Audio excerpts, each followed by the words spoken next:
Le 18e rapport de la Fondation Abbé Pierre sur le mal-logement vient d'être donc publié. 10 millions, c'est le nombre de personnes qui sont touchées aujourd'hui de près ou de loin par la crise du logement. 37%, c'est le nombre annuel de communes qui ne respectent pas la loi SRU de solidarité urbaine. Encore un autre chiffre, 29%, c'est l'augmentation du loyer moyen des logements HLM entre 2000 et 2010. Voilà pour ces quelques chiffres. On va s'intéresser à présent au travail mené sur le terrain avec nos invités sur le plateau. François Chevalet, bonsoir. Bonsoir également à Mireille Frésil. Vous êtes tous les deux donc membres de SNL Saint-Quentin-Est. SNL, c'est Solidarité Nouvelle pour le logement. Et forcément, cette première question, j'ai donné quelques chiffres tout à l'heure. Est-ce que sur le terrain, vous les constatez également? C'est une réalité aussi à Saint-Quentin-en-Yvelines? Oui, naturellement, c'est une réalité. Moi, j'ai des coups de fil permanents à la maison de personnes qui me demandent des logements. Mais nous ne sommes pas là pour faire... Nous ne sommes pas des bailleurs ordinaires, donc on ne peut pas répondre favorablement. Mais ça signifie... On va s'intéresser à votre travail. Concrètement, comment vous intervenez sur le terrain pour répondre à ces problématiques aujourd'hui qui sont Alors, nous répondons à un problème très spécifique du logement passerelle, c'est-à-dire ce sont des logements qui sont attribués à des personnes en grande difficulté au cours de commissions qui sont dans lesquelles il y a une liste de la préfecture. Donc ce sont des personnes qui sont en grande difficulté et qui ont un logement qu'ils ne vont garder que peu de temps. La moyenne, c'est 30 mois. Donc voilà, c'est déjà beaucoup parce qu'il y en a, c'est 6 mois. Il y a des associations, ils les gardent 6 mois. Nous, on les accompagne par les bénévoles et par une équipe de travailleurs sociaux. Nous les accompagnons le temps nécessaire à ce qu'ils retrouvent un logement durable. Mais avec une nous sommes en logement adapté et nous voulons les mener vers un logement durable. Et avec une situation de plus en plus compliquée pour les ménages, pour les personnes seules également, est-ce que les demandes augmentent et quel profil également on retrouve? Alors, essentiellement des femmes seules, essentiellement, avec enfants, avec des situations de divorce, des situations... Voilà, c'est essentiellement ça. La majorité, c'est des femmes seules. Le manque de parcours résidentiel, c'est un des problèmes que vous soulevez. Il y a des personnes donc, qui vivent dans des logements précaires et qui aimeraient accéder à mieux et qui ne peuvent pas aujourd'hui. Absolument. Il y a un vrai blocage au niveau des loyers, des prix?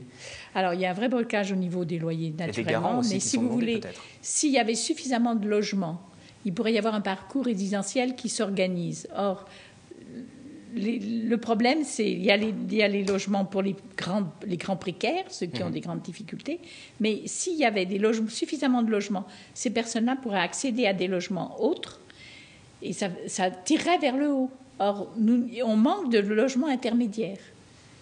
L'association existe depuis 25 ans. Est-ce qu'en 25 ans, vous avez un petit peu suivi des chiffres, savoir combien de personnes vous avez réussi à aider?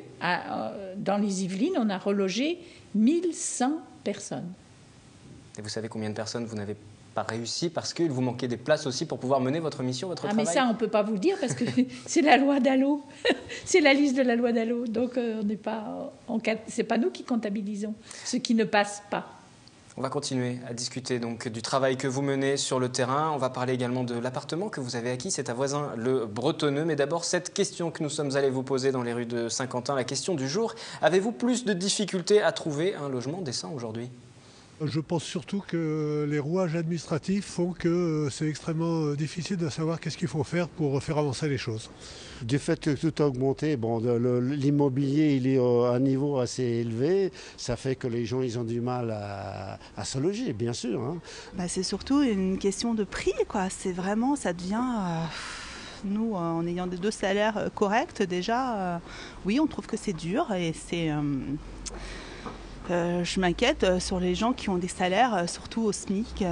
C'est vraiment, je pense que c'est devenu impossible. En loyer, à l'appât du gain de certains, je crois qu'il y a des logements étudiants en particulier qui sont vraiment déplorables. Il manque de logement, il y en a beaucoup qui se louaient, c'est des insalubres même.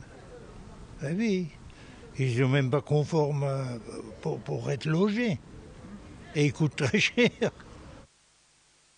J'aimerais tout de même votre réaction sur la situation actuelle. On l'a entendu dans ce micro-trottoir. Les gens sont bien conscients des difficultés. C'est vrai qu'on en parle de plus en plus. Mais à Saint-Quentin-en-Yvelines aussi, parce qu'on a souvent l'impression que ça concerne les grandes villes. Paris, par exemple.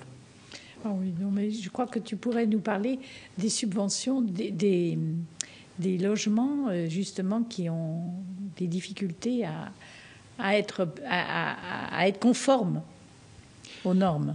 Oui, les gens dont on s'occupe sont des gens qui sont effectivement, je dirais, en bas, vraiment, à la limite, dans les logements insalubres dont parlait la personne. Hein. Et donc, nous, ce qu'on fait, c'est qu'on crée du logement social et ensuite, on s'occupe des personnes qui vont être logées dans ces logements de manière à les accompagner pour retrouver ce qu'on appelle le parcours résidentiel classique, donc de retrouver un HLM, etc. Donc on les accompagne beaucoup, donc les bénévoles et les travailleurs sociaux.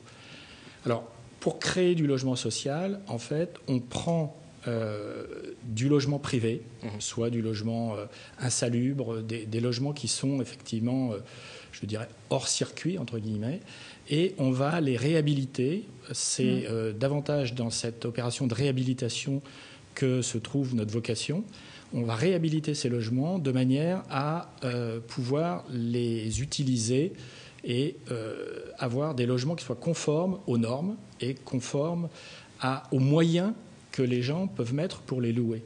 C'est-à-dire que non seulement ils vont être loués à un loyer très bas, vraiment le plus bas, c'est-à-dire que c'est de l'ordre de 6 € le mètre carré, dont il faudra ensuite déduire les APL, les diverses subventions d'aide au logement, et avec des charges extrêmement faibles. Donc c'est là où les travaux qu'on va mener dans ces logements vont être intéressants, c'est-à-dire que ça va permettre de faire baisser les charges qui pouvaient être celles qu'on peut normalement attendre d'un logement. Comment est financée l'association? Parce que pour faire tout ça, et pour acquérir, pour ensuite faire des travaux, le travail que vous menez, il faut forcément des fonds, des rentrées d'argent. Alors, absolument. Donc, d'une part, l'association fait appel à des donateurs privés. On fait des campagnes de dons, des collectes de dons, et on fait à la fois des collectes de dons comme font les autres associations, et on fait beaucoup de manifestations comme le loto dont on va peut-être parler tout à l'heure, qu'on a fait samedi dernier, et de manière à récolter de l'argent. Ensuite, les opérations qui sont donc l'achat de logements plus ou moins insalubres et la réhabilitation de ces logements, ces opérations-là sont financées pour partie par des subventions et pour partie par des fonds propres fournis par l'association. Il y a une acquisition à Voisins-le-Bretonneux, oui, par exemple. On peut parler de cet exemple-là, de ce dossier. Combien ça a coûté? Combien ça coûte en travaux? Où vous en êtes aujourd'hui? Eh bien, écoutez, c'est une opération un petit peu particulière parce que dans la ville de Saint-Quentin-en-Yvelines, il n'y a pas énormément de logements qui soient des logements vieux et qui correspondent à ce que je vous ai décrit. Mais on a donc acheté un logement dans lequel on va faire des travaux importants pour le remettre aux normes. Et ce qu'on vise, mais qu'on ne réussira pas à obtenir pour ce logement-là, c'est, disons, des performances qui sont celles des locaux, des bâtiments basse consommation. Voilà ce qu'on vise. Alors, ça rend la tâche encore plus difficile. Toutes ces normes environnementales qui s'appliquent, ça coûte encore plus cher aussi. Bien sûr. Alors, ça coûte plus cher au niveau du coût de construction des logements neufs, bien sûr, mais pour les logements de réhabilitation, l'objectif, c'est effectivement d'investir dans la construction, dans la réhabilitation de ce logement, de manière à faire baisser les charges, puisque quand même le coût, les charges sont celles qui peuvent être celles d'un logement classique dans une copropriété. Donc on s'efforce de trouver des logements dans des copropriétés où les coûts de charge sont faibles, c'est-à-dire pas d'ascenseur, pas de parties communes particulièrement luxueuses et compagnie. Mais surtout, on va faire baisser les charges relatives aux consommations énergétiques, c'est-à-dire la production d'eau chaude, c'est-à-dire le chauffage essentiellement. Vous étiez venu en fin de semaine dernière pour annoncer justement ce rendez-vous, ce loto que vous aviez organisé pour récolter des fonds, toujours dans le cadre de cette opération. Ça s'est bien déroulé? Ça s'est pas mal déroulé. On a eu plus de 130 personnes, donc c'était assez extraordinaire, avec 107 réservations, donc les gens se sont donné le mot pour venir s'inscrire. Et puis on a fait Enfin, j'ai été un petit peu déçue par le résultat. C'est un peu plus de 2 000 €. C'est pas énorme quand on a des sommes pareilles. Oui, on est plus dans des sommes à 200 000, 300 000. Voilà, c'est ça. Mais ça fait rien. On s'est fait connaître. Et c'est aussi le but de faire connaître le travail que vous menez concrètement. Quelles seraient les solutions peut-être aujourd'hui à mettre en place pour aider des associations telles que la vôtre ou à développer ce genre d'opération que vous menez? Les lourdeurs administratives sont effrayantes. Ça nous tue. j'ai envie de dire. Parce que pour obtenir les subventions, si vous voulez, il faut un temps très long. Quelquefois 9 mois, 1 an. Donc pendant ce temps-là, l'appartement n'est pas utilisé par personne. Et en plus, le SNL ne peut pas toucher les loyers. Donc c'est autant de choses qui sont très lourdes. Vous avez un site internet, on ne l'a pas mentionné, mais pour ceux qui voudraient s'y rendre pour ne serait-ce que vous aider par exemple ou en savoir plus sur votre activité, SNL 78.